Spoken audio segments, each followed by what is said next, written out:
So which do you think is more important? Is it more important to be aware of how you yourself function, or is it more important to be aware of how the people that you work closely with function? Like to have awareness about others and their patterns?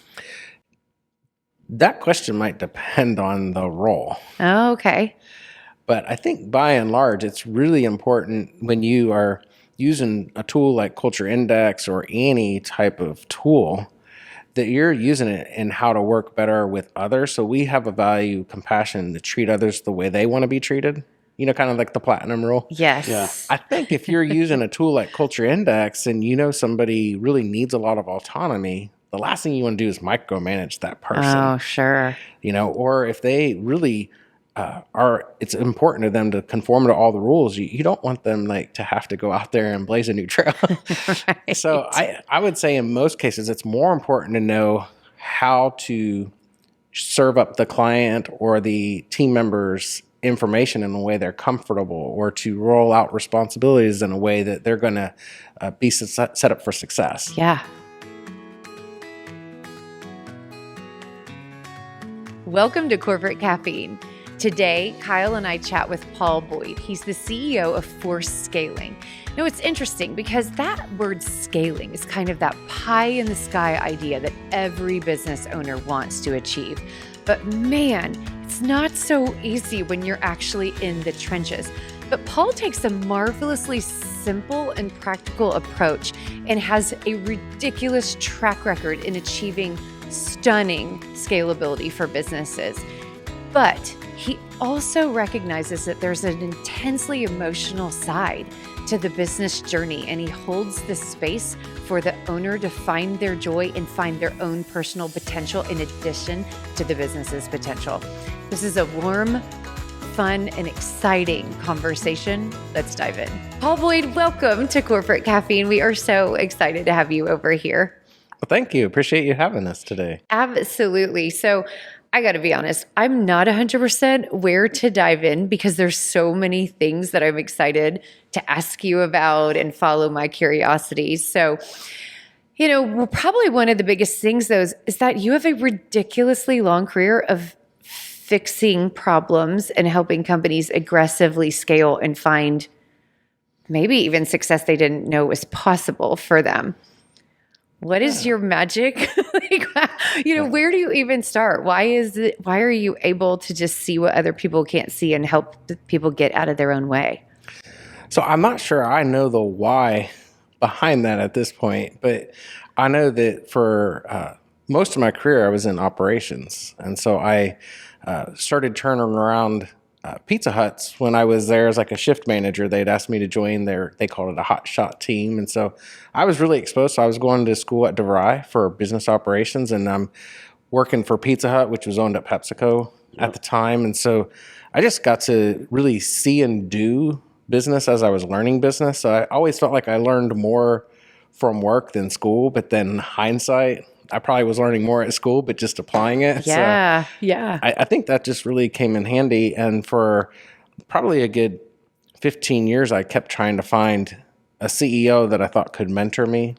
Yes. And it just seemed like I kept having to work with CEOs to train them. Yeah. And or train your boss kind of thing. And so I just kind of gravitated towards providing those part-time or interim chief operating officer services, so I could just find a CEO, loved their vision, but they were just frustrated. They tend to just tell you like, I think I might quit, or I bought a job, or Yeah. they're like literally tearing up as they're sharing their story, and you just want to help them. Yeah. And so I just tend to you find went that. from trying to find a mentor to providing a service to them because you saw the lack of what, or You just see the pain. Yeah. Wow. You just see the Crazy. pain. So you're like, well, I can help that out, but you need to help me. Right. Hold on. So that's just, it's kind of, I always joke that if it's fun, it's not work. So Yes. I try to make it fun. There are usually a lot of stressful situations. You're coming into a turnaround, or they're not sure their business is going to survive. And so it's not usually easy in the beginning, but it's like, hey, we've seen this a lot. Yeah. You're not alone. So we'll just, kind of one step, one punch. Let's just work through this. We'll create a plan. We'll help you execute the plan. And, we cannot eliminate the growing pains, but we could try and minimize them, work together. And so I don't know how or why I see those things, but I just tend to see solutions in my team. We just see solutions that will transform a business or transform lives, and we just want to try and help them make it happen. And we can't make it work every time, but we'll do our best. We'll go to the ends of the earth to try and help. So many years in my career, I kept thinking, you hear all these amazing stories about, I could never have accomplished this without my mentor. Thank God for these amazing people in my life that taught me this, that, and the other. And took me under their wing on purpose. And I remember being like, do I stink? Like, why do I not have one of those? Like, I think I work my butt off. Like, where's my mentor? Like, when are they going to come swoop in and show me the way? And, it's funny because I'm, like you now later in my career, I have mentors, which I think is ironic and interesting and awesome. But yeah, like so many years just going, well, I don't know. Is that a myth? Is that an urban legend? I think most people think, well, this conversation will happen organically with somebody and we'll just figure it out. You've got to go seek that person out and ask them to be your mentor. They're not thinking, oh, I'm going to be their mentor one day. No one thinks that until you're asked that. That is a good point. And you have to work hard to find somebody that fits your niche and the direction you want to go, your ethics and all those type of things. I think that's a great point. I definitely never put myself in a scenario to find them specifically, go after them specifically, or ask, let alone like ask what? I need to ask. Yeah, you're right. That's such a great point. And thank God for YouTube. You've got about 100 of them. I know. That's a great point. I'm like, mentor Lencioni, Cardone, like who? Like, let's just list. I know. Yeah. My books are my mentors. Yeah. So what are some common problems that you see or trends? The one thing that always sticks out that when you go into a business, you're like, oh, well, yeah, I can pretty much guarantee this part's missing when they call me. Or is there one? So probably the biggest thing we see, especially with the prospective clients, and the new clients, obviously, when we sign them on, is that they don't have an executive team, or they have some people that they think might be executive team members. Yeah. So they're really frustrated. It's usually one owner or an entrepreneur with one other person they can count on. So they don't have the team. So they either have the wrong people in the wrong seats, or they don't even know what the seats are. And a lot of times a close second to that is nobody understands the vision or where they're going except for them. They're frustrated. I've been telling them this for 8 years. I don't get it. I can't say it any different way. Or, I've been with these folks for 17 years, and they just hit this plateau, or they feel stuck and, hitting the ceiling, whatever you want to call it. And, I see those two things as probably the biggest. And then sometimes it's just, because of those seats being empty, the problems are magnified. So they might have an operational challenge or a sales challenge, but it's magnified because they don't even know how to get people on the bus. Yeah, no direction. So you go in and lay out like a roadmap for them, implement the right people. You have to delegate these certain service. And that's actually a great point. A lot of times they'll be fearful of making any more hires because they've been burnt so many times. They just hired a lot of people and gotten burnt. And as we start to talk through it with them, they probably have no guiding principles. Or if they have those guiding principles, some people say core values or, the non-negotiables, but they're the only ones that know and understand that. Well, if you don't have your non-negotiables up front, you're going to make those misfires. Yeah. So do you think they have clarity in their head and they just have never written it down, or they don't communicate it, or which one? Yeah. Yeah. It's funny you say that. I joke all the time. It sounds great in my head. Right. But then when I get it out, it doesn't sound good. I think there's a lot of that. It's just, they've maybe done it on their own and they feel like it's articulated well or that it's easy to understand, but their staff doesn't know it. They don't talk about it. They don't share stories to get the interaction going around those values or guiding principles. And so that becomes a real challenge for other people because they don't really understand what it means to them. Yes. And so now you've got their interpretation of a value. Yeah. And that can be really tough. So we tend to like to make sure that clients use you statements. If you have at least 2 or 3 you statements with every value, I love how Pat Lencioni likes to land the plane with a phrase instead of just a word. Yes. And that goes a long way. But, for our company, we actually have our core values where they are words, but those you statements really give it clarity. So it's like faith is important, but it's you have faith in people, you have faith in the plan, you have the ability to believe, those you statements go a long way to, oh yeah, I know what you mean by faith. That's so empowering. And what I love about that is that people can recognize themselves in those statements or not.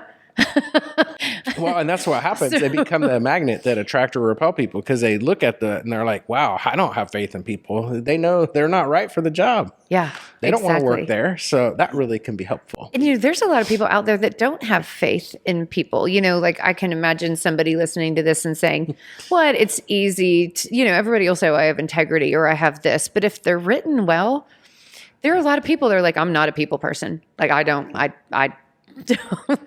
this, And so, you can do it in a way that gives clarity, I think. But that's a really cool. I love the you statement takeaway. That's awesome. Yeah, I remember a meeting we had about 6 months ago with our team, and we went around with our core values, and, it's just a word. And not many people has heard the explanation of where it came from.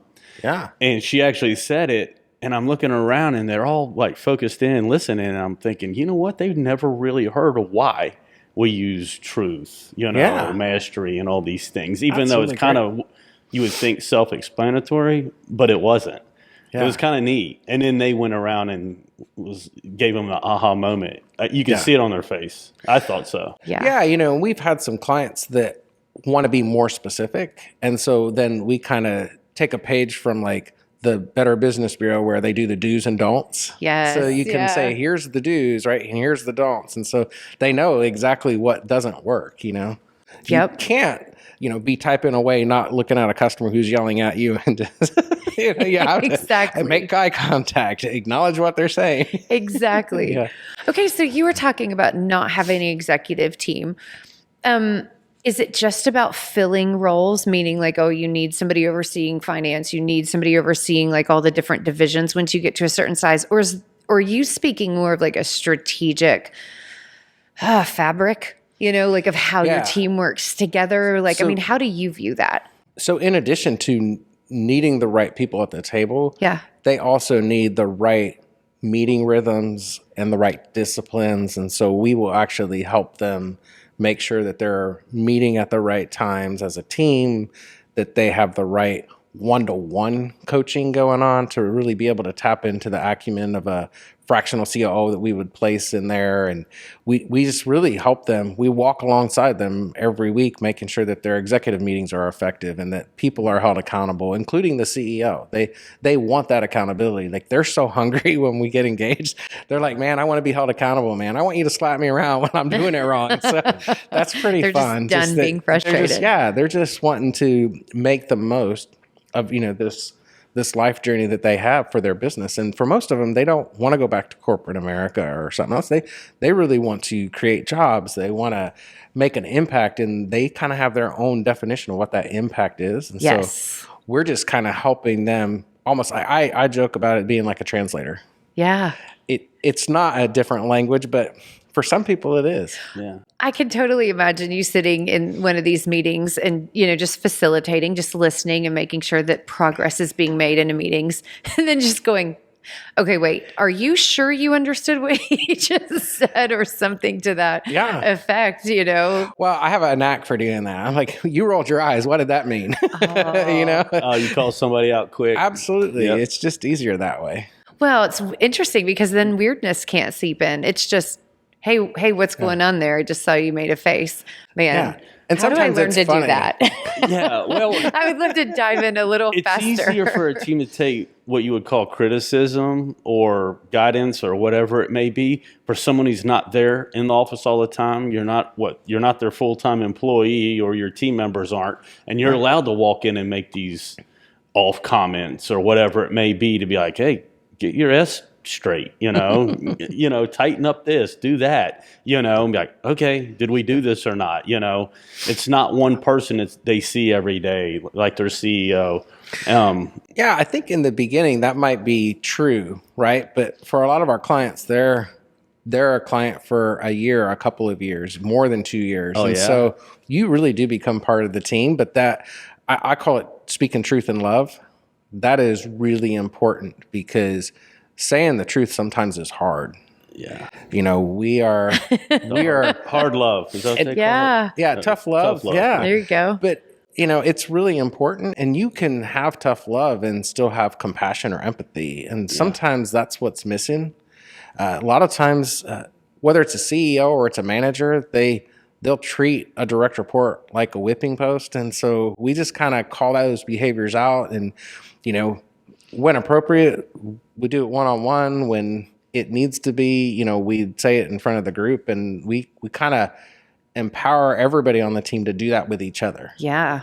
So I don't want a fractional COO or an interim COO to have to feel like they're the cop we're placing in there. Yeah. I just want us to all talk about, like, this is how we work together. Speaking the truth in love is really critical. So we just want you to all speak up and call each other out, or ask questions, or, know that the conflict's okay. Let's lean into that danger. Okay. So where do you find these clients? Or how are they finding you? Is it like word of mouth and one CEO talks to another one? Or is it... It has been referral Are you only. knocking on doors? Oh, No, really? I'm not knocking on doors. No, you see what It's I'm referral saying? only, for sure. It's that strong, the reputation of what you're doing to transform these companies. Yeah, I think that I call it divine intervention. Yeah. I think God is good all the time, and He's taking great care of us. So we celebrated 2 years in June, and we've had over 22 clients. We have around a dozen of them that are currently active, and some that are graduated is what we call somebody who doesn't need we the do the services same thing. anymore. We're called Yes. graduated as well. Yeah, so we've been pretty blessed, and we're just starting to kind of create the plans to move away from referral only and start, having our website be more out facing and those types of things. But yeah, it's kind of neat to see how it's morphed. So What to make that first leap even? How'd you transition? You said 2 years from what your team or group are doing to, all right, we're all in this now. You had to start off with something, right? yeah, so we didn't start off with a team. Oh, okay. Yeah. You built it from scratch? Yeah, so in the beginning, it was myself and one of my partners, Ken and I. We actually said, hey, we're going to do the first 5 together. Okay. So I have done this twice before. So when I moved from Ohio to Dallas, I thought I was just moving my fractional COO business from there to here. And it ended up being a full-time gig for almost a decade.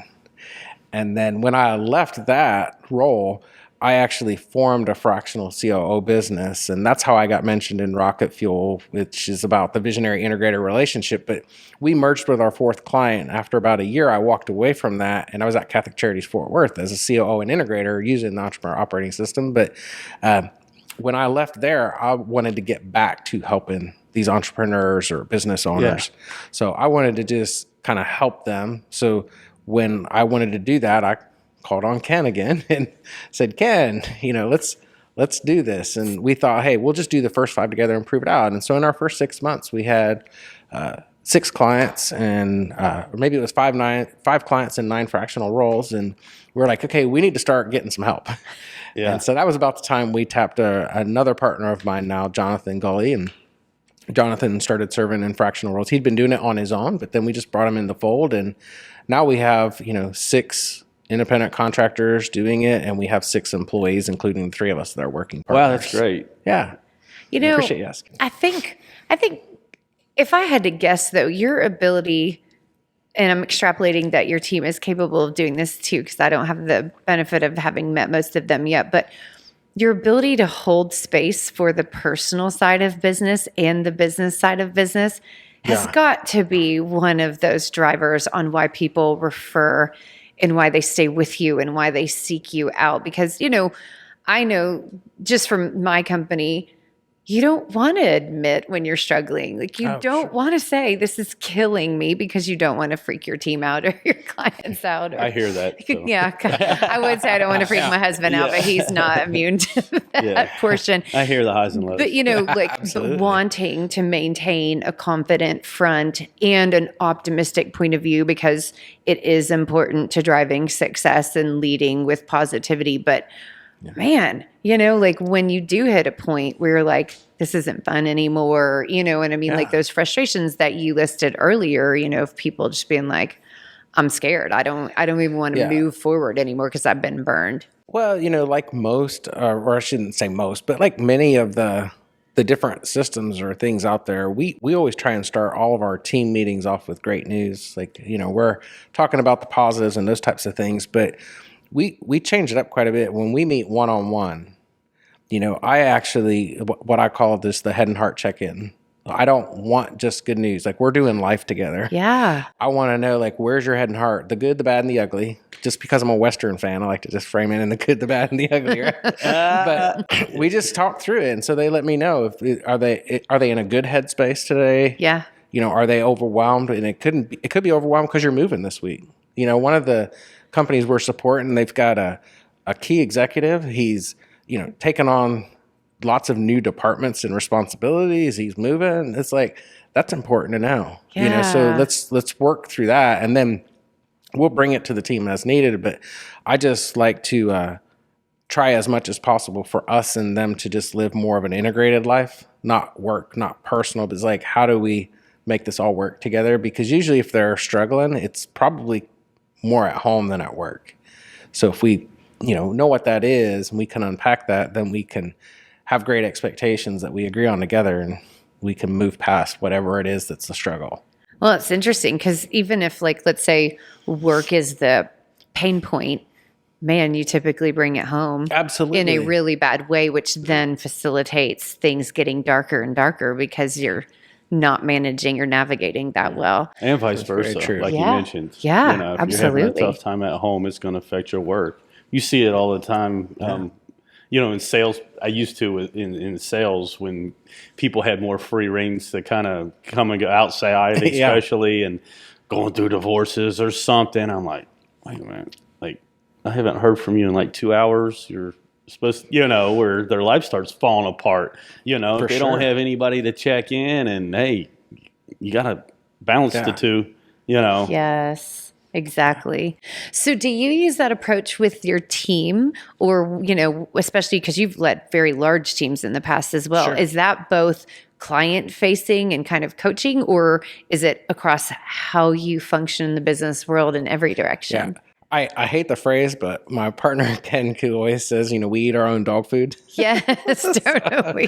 So we do it ourselves internally, but we also coach our clients to do that. So that's awesome. Our fractionals will actually be having those weekly one-to-one meetings with all their direct reports, and they'll be meeting one-to-one with the CEO, and we make sure that we know kind of what's going on with people individually, but that we're also collectively working together in the weekly meetings with the team. Yeah, I love it. So interesting. So when you're talking about, I'm going to go a little bit deeper. When you're talking about like the strategic building of a team, are there specific tips? I mean, is there always a system, or is it always just totally dependent on the business and the scenario and the personality of the CEO, or there's certain core fundamentals where you come in and you're like, all right, we're assessing this. And it can be about leadership team or risk profile or who knows what, common pain points. But is there repeatables, or is it really just dependent on what you see? I definitely think there are repeatables. I think we know what are great traits for a typical CEO, what are great traits for a typical COO. And the smaller the companies, the titles might change, but the functions really don't. Yeah. Right? And then you're going to need somebody who's really strong at sales. In most cases, I prefer sales and marketing be together, which I know you're of that brother. School. There are times. Yes. I know there are times where marketing has to be separate because it's really not a function of sales. So we have a client, and they really only use marketing for recruiting. Yeah. And so I'm like, hey, I get it. So there is time to customize, but most of the time, I think that most business basics and skills are transferable. Yeah.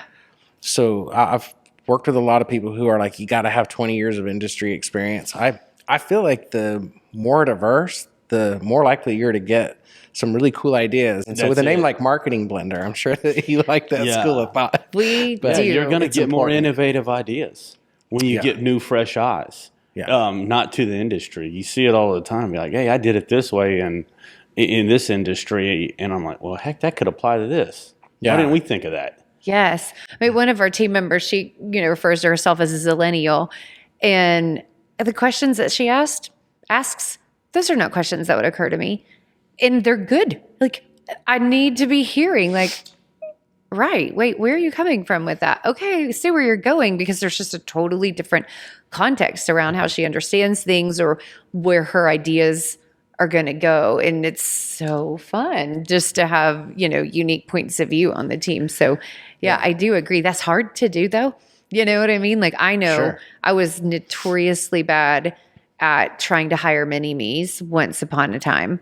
And that was not good. That did not work out well. But I just I would see something familiar in somebody. And at the time I didn't have enough self-awareness to go, oh, I'm responding to a character trait that I have. Yeah. And so that makes me comfortable because it's familiar to me and I know how to navigate or what to expect from that. Sure. But I'm a terrible hirer. It's awful. Yeah. We have a great team despite me, but it's hard. So we kind of see what are the skill gaps or the things they need. That's really important. We prefer our clients to already be a Culture Index customer. Yeah. Because if they're a Culture Index client, I can really help them, after I'm using that tool for 9 years. Yeah. I just feel like that's a good way to help people live in each other's strengths.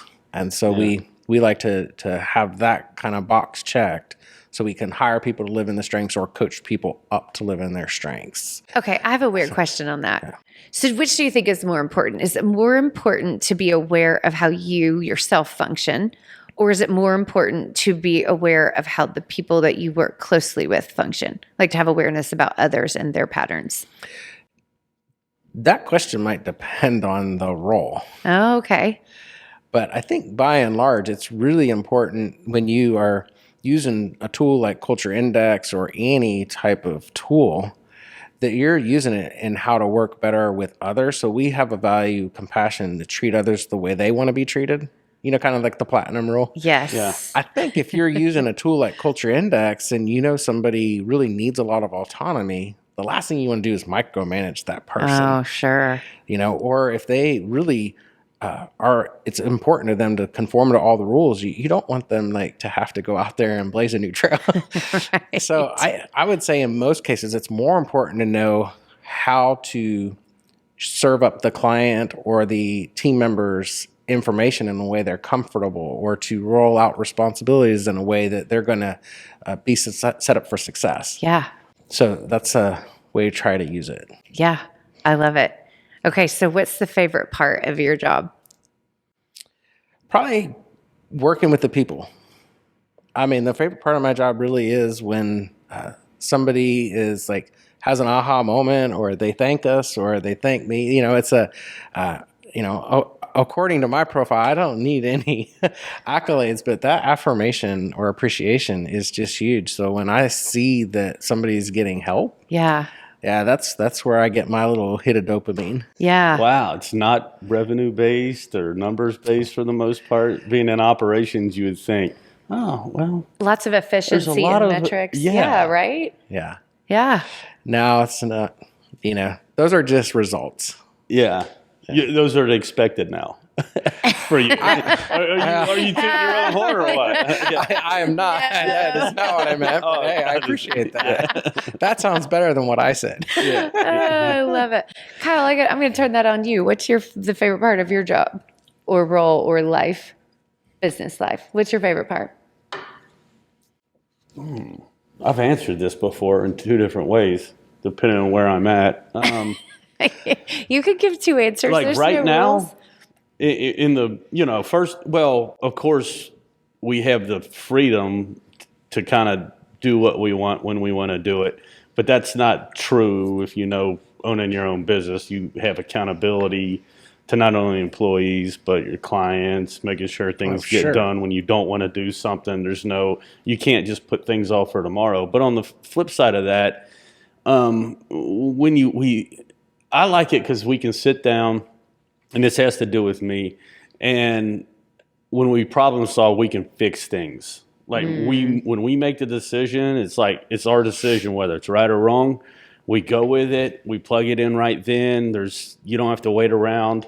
Like when I owned my business before, you saw the people that succeeded in high risk businesses have the ability to change, to adapt to change, and to do it quickly. Those are ones that succeed. And I fed off that for 10 years? Yeah. Of just constantly moving around, doing things, making sure everything worked and blah, blah, blah. And now I'm like, oh, well, I figured out a way to implement it in this business, even though I'm not a marketer.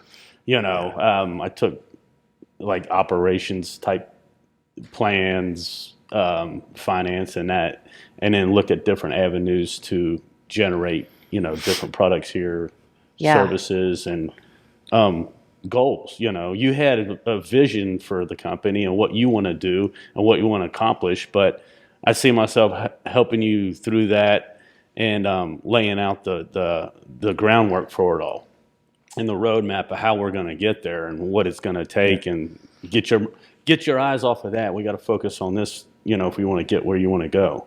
Yeah. Well, I would say our clients never talk about freedom in terms of pain, but freedom's the number one thing they want. They always say in the beginning, I want to be free to live in my strengths, or I want freedom to do X or Y or Z. Yes. Yeah. That's a really important part for a lot of people. So that's interesting. I guess I stated that the way I wanted to. Like freedom was one of the things I said to begin with, was having that ability to, where your decisions matter too.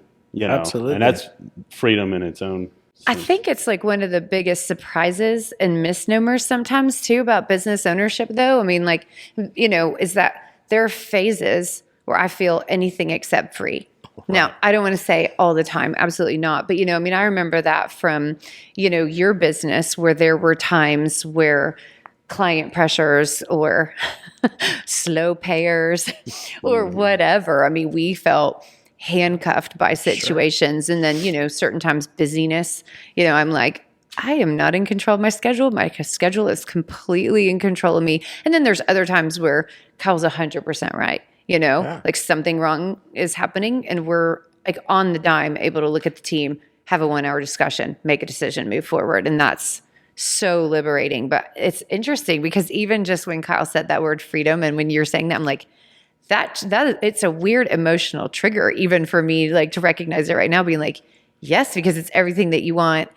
and everything that people believe you have. And it's sometimes completely not true. It just depends on like what's happening in the environment. Yeah, when you have to collect the bills and pay the bills, there's always a pressure that no one else feels unless unless you're in those shoes. That's very true. That phrase, you eat what you kill. Yeah. That's another horrible one. Right. So what about you? Oh, you kind of described it a little bit, but you reiterated what. Well, no, actually, I would say it's changed a little bit. So earlier in the company's history, my favorite thing was the aha moment, like my aha moment, meaning I'm solving a problem, I'm going through something, and all of a sudden I can see like what needs to happen. Like I can see the solution and I'm like, okay. And so then you can build a process or a tool or a marketing plan or a campaign or a messaging strategy or whatever. But then you can build something and you can show the client the path and then take them down the path. So that used to be my favorite because it was like you just had to almost have this trust in the process where you're like, I don't have the slightest idea what the answer is going to be. But I know if I keep asking the right questions and keep going through the process, all of a sudden I'm going to see it. And I used to love that moment.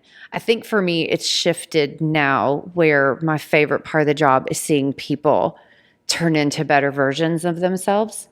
So, there was a moment where a couple of years ago where I was taking this course and I had this personal aha moment about I'm allowed to have personal impact, not just organizational impact. Like what if I speak in truth to my clients, like to the CEOs I work with or whatever, like what if I can have a dual path when I'm working with clients? And I'd really never given myself permission to do that.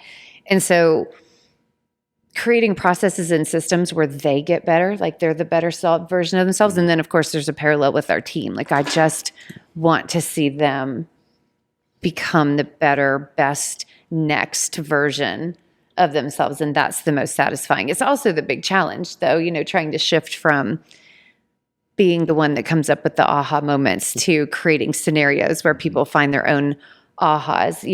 Like I'm definitely on my own leadership journey of what's my style and how do I get out of my way and out of other people's way and what's my process for that? Because I don't have a one exactly. And how do you say things in a forthright way and when do you avoid doing that? And just Sure. It's funny, the simple questions can be so difficult.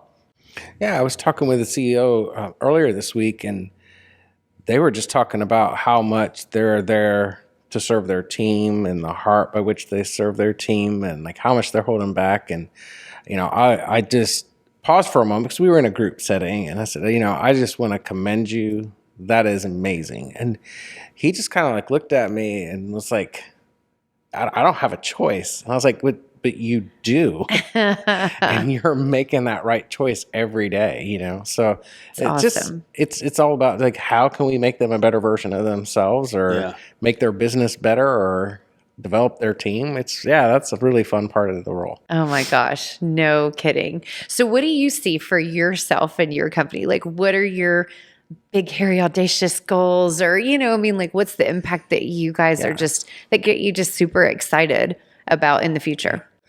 Well, I would hope that if we continue to help businesses, right, that by 2030, we would transform 5,000 lives. So, we have a client that That's has, amazing. Probably a little less than 100 employees, but, they actually, last year, they were able to give raises to all the frontline workers, more than, $1 an hour. A couple of times, so to have $4 an hour, on the front line, that's huge. It's a huge, because those are one of the dynamics you can create net profit from. There's only a few things out there, and employee costs are one of them. So we just like to be able to do more of that, right? And just really impact if you can help the executive team run and be healthy, then that actually starts to permeate the organization, and you've got a healthy company. Well, now they start transforming a community, and so we just like to do a lot of that. So that's our big, hairy, audacious goal. I love the idea of healthy companies, healthy people, healthy teams, like that's a really exciting, interesting paradigm shift around maybe that's a question people should be asking themselves versus how do I grow faster? How do I get bigger? How do I solve this problem? How do I, get a better team or whatever, limiting questions we ask, but do I have a healthy company? Yeah. A lot of our clients, and you probably see this because you probably help folks with their branding. Yeah. But you ask them what their mission is, and they're going to give you a revenue and a profit number. Every time. And so we try and encourage them to line up kind of their why, with their impact goal and try and measure it by that. So if I say I want to impact a certain number of lives, then that should be something I'm tracking. Yeah. Or if we, want to, whatever it is, end poverty one family at a time, then we need to track the number of families we're getting out of poverty. So a lot of times we just don't tie those things together, but that's where we need to shine a light. Yes. Yeah. I mean, that's a much more exciting way to anchor your goals too. Like, yes, profit and revenue goals are good. Stability of your company is critical. But man, to be in lockstep with an impact goal too, where there's a heartbeat behind why those financial metrics matter and what they stand for and what you're capable of doing with that. Oh my gosh, that's so cool. Well, when we tease them and we tell them nobody's going to like get out of bed to make you more money, they always laugh, right?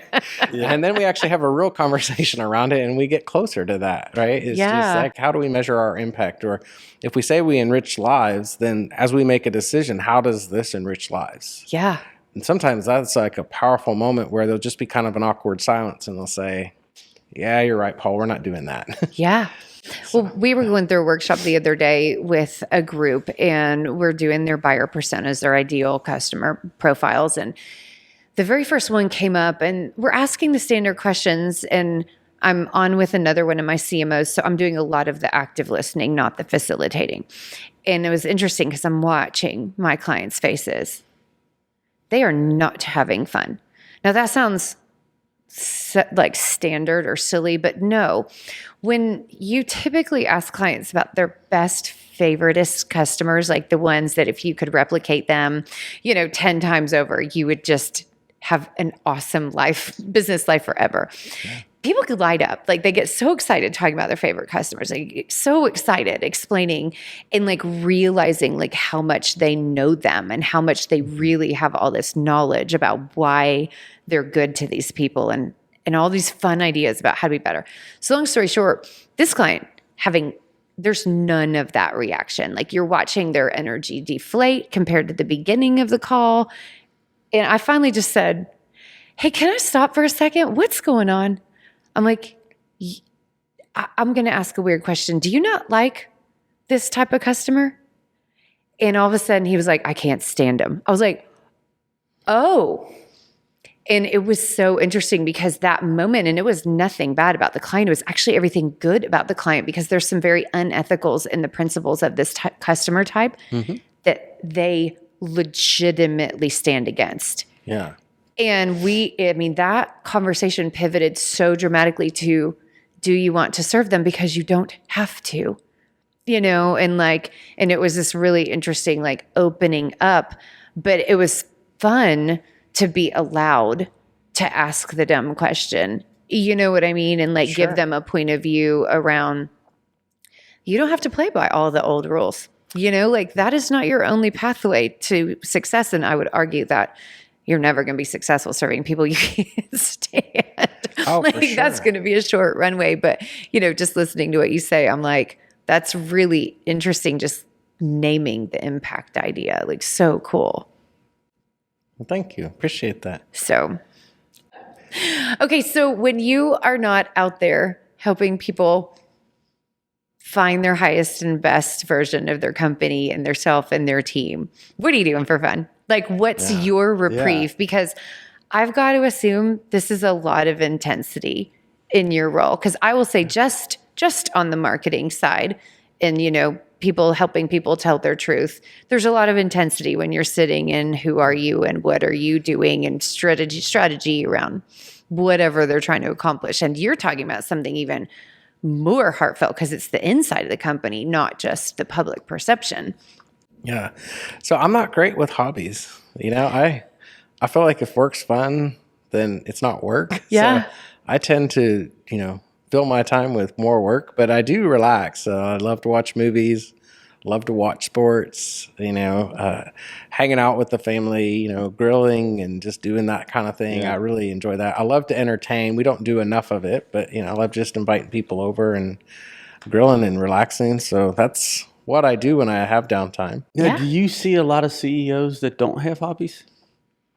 To where they get so wrapped up in the work. She was bringing this up the other day to me. I don't have enough hobbies. And she kind of judges. She kind of bases it off my hobbies. I've got a lot. But nothing that I really focus too much on. I just like to have fun with my things. I believe most people do have a lot of hobbies. Yeah. Like, I see, I'm usually like the odd man out, but I definitely have a few folks that are in my circles where they don't golf and they don't do any of those things either. But I bought myself a book and I was going to teach myself to play pool. I have a pool table. I never play pool. Yeah. It's like, I do. The family would play for like the first 6 months we moved into the house, and it's after ping that, pong. it's just I'm by myself. Do you have a ping pong for the top It's a of ping it? pong for the top of it. That's what right. we had at our old house before we moved down here. I have such a crazy story about that. Like, so when we first got ours, I thought, you know what? I used to love to play pool in college. It was so fun. I mean, even when we first started dating, we would shoot pool. I'm like, I'm totally just going to go back up there every once in a while, even just, rack the balls and just play again, like 15 minutes, just see if there's any skills left, in this brain. So the very first time I go up there, one of our boys comes up. It's like, oh, I want to play. Mom's going to play pool. And Kyle comes up there. And being the only female in a male-dominated house, I don't care about the rules. I haven't played pool in 25 years. Like, I get it, like stripes versus solids and all this other stuff. But I did something, and it was some obscure rule that I completely forgot about. And they were like, oh, well, the game's over. You lost. And I was like, and it was not like scratching on the white. I mean, it was something super obscure. And I was like, what? No, I'm literally trying to learn to play again. No, the game's not over. And I would literally, after I was like, never playing with you guys again. This is not fun. I literally need to learn. And they were like, nope, no room for learning. That we won. Must have been we won. my You boys, lost. not me. They're the competitive ones. But it was so funny. But I'm like, but then I never even went back up there by myself. I just didn't even occur to me at a certain point, like to be like, oh, so butt and seat. Oh, well, what are you going to do? I think one of your hobbies is reading. I mean, Yeah. you take that for granted, but you No, that's read a good a point. lot Yeah. and write a lot. Yeah, And that's a that good kind of point. decompresses you. Not counting your nails and your hair. You do a lot Those of are that. not hobbies. Well, Ugh. I don't know. It seems like it. I love to feel good, but I do not like the time commitment. Shopping's to a get hobby. done. Is it? I will totally take you up on that. No. You heard it. That is Yeah. officially recorded. Shopping is my hobby. No, I mean, I do like that stuff. It makes me feel good and it does refresh me. Yeah, that's a good point. That's funny. Absolutely. Okay, so are you reading anything right now? Yeah. So I just finished reading a book. I want to say it's called The Leadership Playbook, and it was there were some good parts in it. I really love the concept of not letting people hide behind realistic goals, but to have logical goals. I really thought that really resonated with me. Yeah. And so that was the one takeaway I had out of that book. You've known me for a long time, and I really believe that everybody that's in an executive or leadership role, they have to lead well and manage well. Like, that's just important. If you can't set expectations and standards, for both numbers, the quantitative side and quality, like, you're just not going to be good. And then having those tough conversations, but more importantly, like, celebrating the wins, like, you're just not going to be successful. But I have just worked with so many executives over my lifetime where they would use skepticism as like a way to hide behind like a realistic goal. So I just love the fact of like, hey, we might not have ever, hit this number, but if we only have 1% of the market share, like, there's an easy way for us to grow 20%. It's just, and I'm oversimplifying it, but that was just something that was really great and that I loved. And then a good friend of mine who used to work with me, Robert Hunt, he co-authored a book called Nobody Cares. And so I've read the first few chapters of that, and that's Good what title. I'm currently into. Nobody Cares Until You Do. It's a really great book, and it's just all about self-accountability. I love that. Yeah, I'm really loving it so far. So cool. I'm in one of those scenarios where I've got a whole bunch of books and I'm trying to figure out which one to focus on. But that's good. Like I kind of have them all sitting all over the place. So 7 Levels of Communication, which is an oldie but goodie. I'm revisiting that one because I recently re-gave it out again. Okay. So like I gift books and then I'm like, you know what? I haven't read this one in a long time. I need to touch back up on this one if I'm like recirculating it in my network. And then Influence, which is a leadership book. And I'm listening to, did you listen or read the Keith Cunningham book, The Road Less Stupid? No, Yeah, I I've was the not one heard who of that told you one. about it. Okay, so yes, that was your recommendation. I was trying to remember. Maybe like I'm since like I told you. No, exactly. Audible, but yeah. Same No, thing. I'm listening to it on Audible right now, Okay. so that's the one. Yeah. Yeah, that's on, and then there's another Audible that I'm bouncing around with, which is Radical Confidence. A little lighthearted, like awesome title, a little fluffier, but still good. Like still like fundamental principles. So yeah, kind of bouncing all around. I haven't found the thing that is like really my driver. So like I'm kind of like with what you said, like I'm just picking up little nuggets. But I think, it's a good time for me to be thinking for next year, like what is the driver? Like, how do I want to get better? What's my focus area? Or am I going to be intentional around something like something personal or developmental? What is that? But you know what? Maybe I ought to ask my team what they think there it you should be. Yeah.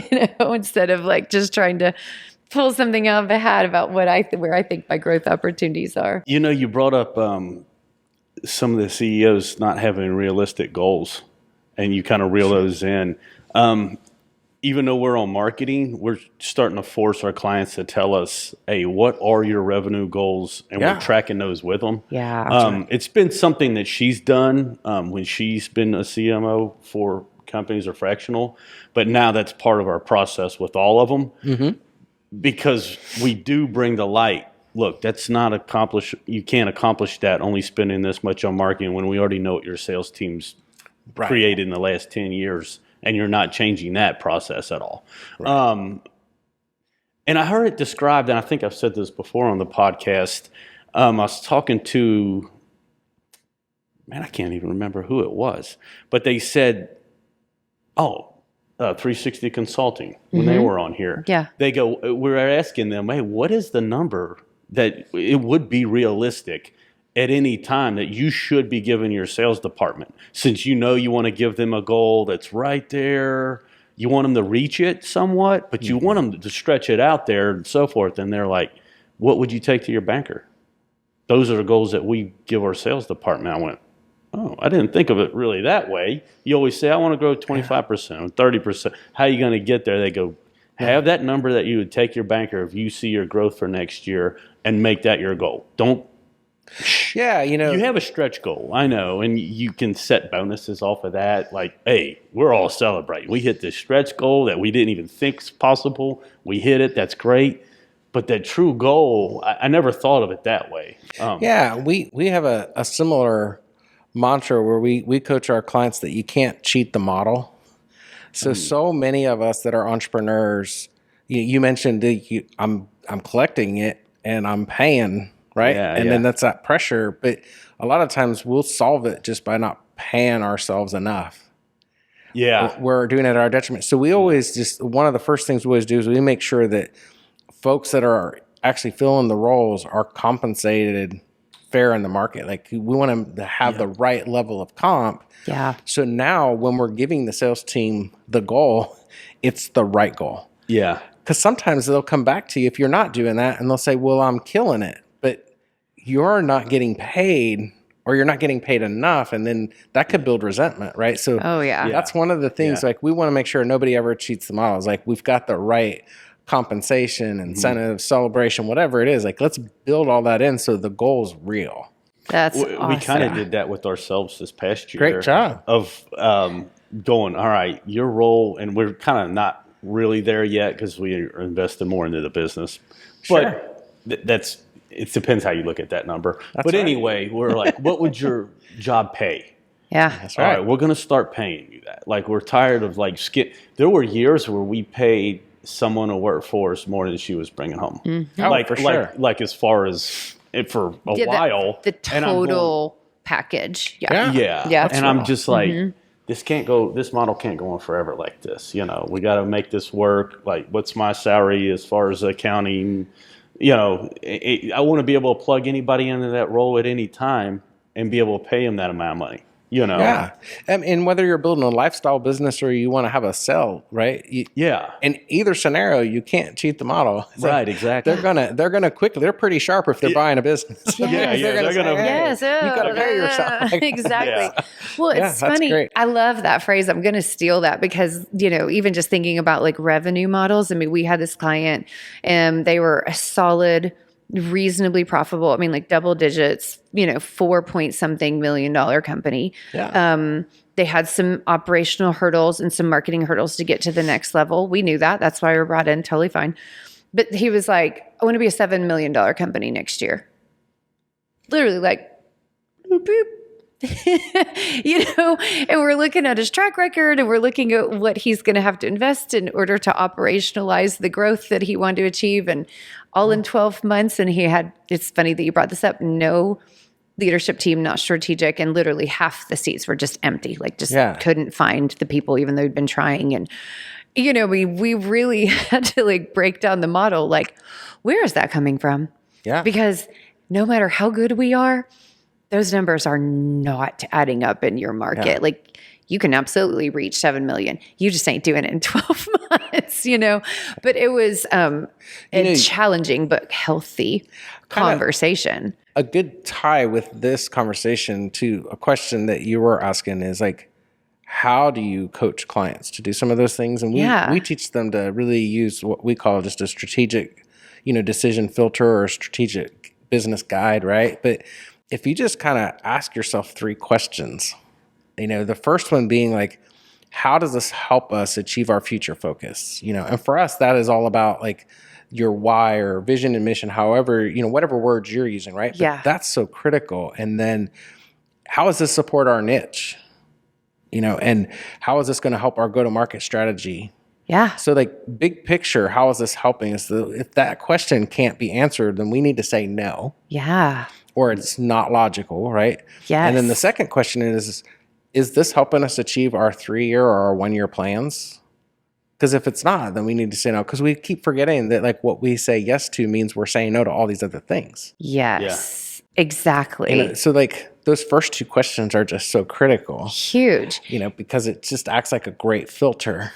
It's huge. Like that's a little similar. I'm totally going to go back and write those down. But, just recently we were asking ourselves, I was like, okay, what's the most important thing? The most important thing, the biggest impact that we're doing on the business from a 1-year goal. And then same question, what's the thing that right now we're doing that has the biggest impact 3 years from now? And then 5 and then 10. And it was so interesting. Like took some time for me to really go, okay, really, what's the thing, the driver right now? Are we planting any seeds that have to do with 10 years from now? And like, how do I distill it down into one thing? But we did come up with some pretty provocative answers. And I tell you what, like that really helped me go, oh, okay, those 4 things, like there's our strategic pathway, nurture these, but they were like our anchor points. I mean, not exactly milestones, but I realized like from a strategic vision, and it did have to do with a combination of impact, financial prosperity, and, just how we saw things coming together. It was amazing to wrestle with those questions and like just find the simplicity inside of, like a difficult. Well, hopefully the third question would have pinned your client down, because it's how do we get the resources to go do this? If we don't have the capital or the people, so how are we getting the resources to do this? So like, I feel like if an executive team member comes to us and they can answer those 3 questions, well, this is a real conversation. Like a client as well, right? I mean, that it's great. Question would have saved us so much headache, because ironically, that question is exactly what saved and hedged everybody's bets. We didn't ask it, but what ended up happening is, so we were honest. We said, this is not realistic. You've got to think about your time and attention resources. Not just whether the financial is, achievable from a drive standpoint. But what ended up happening was, from a scaling standpoint, he had to build an entire crew. I mean, they're in commercial construction. Those are hard to build right now. People are really hard to find. And then supply chain and getting trucks and all this other stuff. Oh, yeah. And we didn't know to ask that question on the front end, but that question was the thing that ended up being almost his savior, because since he couldn't grow and scale that crew as fast. Now, I mean, he ended up crushing it. I mean, 6 point something million. And, I mean, they had a huge leap, but it was reasonable and it didn't kill him, but because when they did finally get that crew on, that was a hard 6 months, after that. But it was interesting because it was the resources thing that just put natural boundaries and reasonability on what they were achieving. So next time, ask it on the front end. Okay, a couple last questions I've got for you. For sure. So just looking around, the world's a lot of change, and it's just different from how it was a couple of years ago. What encouragement or advice or reminder would you just want to issue to kind of people in general about today and about living a good life? Yeah, I think the most encouraging thing is that most people aren't giving up. When you look at the entrepreneurs or, the business owners, they're still really pushing to create jobs. I mean, a lot of our clients, they could have done a reduction in force and they didn't, and even the ones that had to, they did it in a way where they were growing stronger, and most of them have actually gotten larger, both in number of employees and revenue. So I really feel like, people are really not giving up. And I think that having the pandemic and then, more recently, a lot of the financial challenges, it causes us to have to be more creative. Yes. Yep. So we were joking about working remote earlier, right? Yes. It's like you drive when, you can do almost anything remote now. So, I mean, there's just a lot of benefits that come from these things too. So I would say that the encouraging thing is that, business owners continue to strive to create jobs and do better for their folks and do better for their clients. So I think that to me is a huge takeaway. Yeah. And that's something that has made me excited to keep doing what I do, because, I want them to be successful. Yeah. And I see their heart behind that. Yeah, I think it made a lot more people hungrier. Yeah. And at the same time, it balanced them to say it's not about you. Yeah. After they may have lost people, or they did see their company on the brink of financial insecurity or whatever it may be. And I was like, oh, now they realize it is going to take a good team. It is going to take these people who have that same hunger and drive, and not just sit back and just see what happens. They did come up with different ways to generate revenue, or change their model just a little bit to tweak it. They had the time to focus on that too. Being at home was interesting. I mean, it wasn't just about being with family and trying to stay safe. You did just sit there and think about different ways. Yeah. Or I did. Yeah, no, I totally agree. Well, and I like so much what you're saying, because it's look around, don't just believe some hype or some negative thought or something, but look around. People are staying driven. They're doing it, they're growing, they're not laying off. So I think that's what's so cool too, is it's just a very grounded and positive, point of view and encouragement around, people are still moving forward. Absolutely. Don't believe the negative media is what you just said? Oh, I'm always saying that. It's like, wait a minute. Beware the spin machine. Yeah. Exactly. Start singing Don't Believe the Hype. Yes. Okay. Cue music. Yeah. Yes, exactly. Exactly. So, final thing, if you're talking to a CEO, what advice would you give leaders if they're swirling in frustration? Yeah. I think if you're swirling in frustration, the best thing to do is really kind of have some time to collect your thoughts, and whether it's time to journal or talk with a mentor or somebody that's close to you. I think that's really invaluable. Of course, they're always welcome to call us at Force Scaling. Yes. forcescaling.com is our website. But I would talk to somebody who can really be a sounding board, because a lot of times, especially if they're a CEO, just talking to somebody, they might actually answer some of their own questions if they just kind of hear themselves say it out loud, and then somebody else feeds it back to them and asks them some questions. So sometimes it's not as bad as we think. Yeah. I know that I tend to ruminate or overthink, and it's just one of those things. Sometimes I don't know the stat, right? It's like 90% of whatever we worry about never happens. I mean, guilty as charged, right? But Yes. it's just like, hey, it's going to be okay, but it's easy when the weight's all on your shoulders too, though. When somebody's responsible not only for 100 employees, all their customers, the brand, everything, you're like, is it going to fail? That's on me. Yeah. And I guess in a sentence, I would say asking for help doesn't make you weak. Boom. So often, I think I'm guilty of that. And I think I've known a lot of folks who are, it takes a strong person to ask for help before they need it. Yeah. So I think that can be really invaluable. That's huge. Kind of coming full circle. I heard somebody say one time to me, where they said, well, Ren, regarding that mentorship, sometimes the mentor shows up when the student is ready, and I thought, ow. But to your point, like I was notorious I did not ask for help because I was so scared of being judged as insignificant. I mean, I just had that imposter syndrome running constantly, through my being, that like it just put up a lot of blocks that probably prevented, mentorship and opportunities. So I think that's an amazing piece of advice. Okay, so Force, F-O-R-C-E, scaling.com. And I assume you're on LinkedIn, or where else should they look for you? Yeah, Force Scaling is best, but obviously we're on LinkedIn and Facebook. If they want to find us there, that's awesome too. And then just ask his clients.